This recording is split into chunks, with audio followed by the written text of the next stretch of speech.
यो तस्बिर पनि हेर्नुहोस्। तस्बिरमा देखिएका व्यक्ति हुन् आफूलाई भारतका गृहमन्त्री अमित शाहका स्वकीय सचिव बताउने सन्दीप राणा मगर। सन्दीप भारतीय जनता पार्टीको विरोध विद्यार्थी संगठन भारतीय विद्यार्थी परिषदबाट भारतमै राजनीति गर्छन्, अर्थात् नेपालमा नेभी संघबाट कांग्रेसको राजनीति गरे जस्तै सन्दीप भारतमै बस्छन्, भारतकै राजनीति गर्छन्, भारतकै नेताहरूलाई आफ्नो इष्टदेव मान्छन्। मान्छे चाहिँ स्याङ्जाका हुन् भनेर भनिएको छ। नेपाली कांग्रेसका लागि सन्दीपको योगदान शून्य बराबर छ। यिनलाई अधिकांश कांग्रेसी कार्यकर्ताले समेत चिन्दैनन् दर्शकबिन, तर यिनलाई समानुपातिकबाट नेपालको सांसद बनाउन कांग्रेसले सूचीमै राखेको छ। सूचीमा राखेको स्क्रिनशट पनि हेर्नुहोला। अब एक मामूली प्रश्न, यो नेपाली कांग्रेस भन्ने पार्टी के भाजपाको सहायक राजनीतिक दल हो कि भाजपाका लागि नेपालको आधिकारिक डिलर हो? आखिर यो पार्टी हो के? यो हदसम्मको घटिया क्रियाकलाप शेरबहादुर देउवाले गरिरहँदा पनि मुखमा बुझो लगाएर बस्न सक्ने कांग्रेसी कार्यकर्तालाई नेपाली नागरिक नै भनिराखौ कि अरू नै केही? भारतीय पक्षले महाकाली नदी पारी तावाघाट लिपुलेक सडक निर्माणका क्रममा विस्फोट गराउँदा उछेटिएको ढुङ्गा लागेर दार्चुलाको व्यास 2 दुम्लिङका 9 वर्षीय बालक पवन महराको मृत्यु भएको घटनामा नेपालले पठाएको कूटनीतिक नोटको जवाफ 1 महिनापछि भारतबाट आएको छ। गत कार्तिक 10 मा महराको मृत्यु भएपछि भोलिपल्टै परराष्ट्र मन्त्रालयले घटना छानबिन गरी दोषी उप कारबाही गर्नुपर्ने र पीडित परिवारलाई राहत उपलब्ध गराउनुपर्ने माग सहित भारतलाई कूटनीतिक नोट पठाएको थियो। त्यसको जवाफ भारतको विदेश मन्त्रालयले परराष्ट्र मन्त्रालयलाई यही मङ्सिर 5 मा पठाएको स्रोतले जनाएको छ। भारतले पठाएको जवाफमा घटना लगत्तै पीडितलाई राहत दिलाउन विदेश मन्त्रालयले सडक निर्माण कम्पनी गर्ग एन्ड गर्ग कम्पनीलाई निर्देशन दिएको उल्लेख गर्दै भविष्यमा यसरी सडक निर्माण गर्दा नेपाली पक्षलाई पनि जानकारी दिने प्रतिबद्धता जनाइएको छ। महराको मृत्यु भएको घटनामा गर्ग एन्ड गर्ग कम्पनीले गल्ती स्वीकार गर्दै मृतकको परिवारलाई 10 लाख रुपैयाँ भारु राहत उपलब्ध गराएको थियो। थप राहतको विषयमा कूटनीतिक जवाफमा केही उल्लेख गरिएको छैन। सीमा क्षेत्रमा सडक विस्तार गर्ने क्रममा विस्फोट गराउनु अघि भारतीय पक्षले आसपास क्षेत्रमा सूचना प्रवाह गरेको थिएन। विस्फोटपछि उछेटिएको ढुङ्गा लागेर एक नेपाली किशोरी पनि घाइते भएकी थिइन्।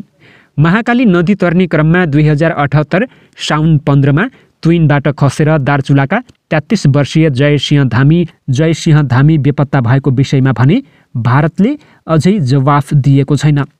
नेपालको गृह मन्त्रालयले गरेको छानबिनमा भारतीय सशस्त्र सीमा बल एसएसबीले तुइन खुस्काइदिँदा उक्त घटना भएको निष्कर्ष निकालिएको थियो। त्यही अनुसार परराष्ट्र मन्त्रालयले भारतलाई घटनामा संलग्नलाई कारबाही गर्दै बेपत्ता धामीको परिवारलाई उचित क्षतिपूर्तिका लागि भारतलाई आग्रह गरेको थियो। बेपत्ता धामीको परिवारलाई नेपाल सरकारले नै 10 लाख रुपैयाँ राहत उपलब्ध गराइसकेको छ। भारतले गल्ती स्वीकार गर्न र धामीको परिवारलाई राहत दिनुको साटो महाकाली नदीमा मोटरेबल पुल बनाइदिने निर्णय गरेको थियो। काठमाडौँ स्थित भारतीय दूतावास र नेपालको भौतिक पूर्वाधार तथा यातायात मन्त्रालयले पुल निर्माणका लागि 2078 माघ 18 मा सम्झौता गरेका थिए। त्यही सम्झौता अनुसार उक्त पुलको शिलान्यास पनि भइसकेको छ। भारतीय पक्षले महाकाली नदीको बहाव नेपालतर्फ फर्काएर अनधिकृत पक्की संरचना निर्माण गरिरहेको विषयमा नेपालले कूटनीतिक नोट पठाएको छ। परराष्ट्र मन्त्रालयकी प्रवक्ता शिवा लम्सालका अनुसार काठमाडौँ स्थित भारतीय दूतावास मार्फत मङ्गलबार दिउँसो कूटनीतिक नोट पठाइएको हो। कूटनीतिक पत्रमा नेपालको सहमति बिना महाकाली नदी क्षेत्रमा संरचना बनाइएको र यसले नेपालतर्फ क्षति पुगेको उल्लेख गर्दै सीमा क्षेत्रमा संरचना निर्माण गर्नुपरे दुवै देशको सहमति र समन्वय हुनुपर्ने स्मरण गराइएको छ। सीमा क्षेत्रमा यस्ता घटना दोहोरिन नदिन कूटनीतिक रूपमा दीर्घकालीन समाधान खोज्न पनि जोड दिइएको छ। सीमामा एकतर्फी रूपमा संरचना निर्माण भइरहेको सम्बन्धमा भारतलाई कूटनीतिक पत्र पठाउन आग्रह गर्दै गृह मन्त्रालयले सोमबार परराष्ट्रलाई पत्राचार गरेको थियो।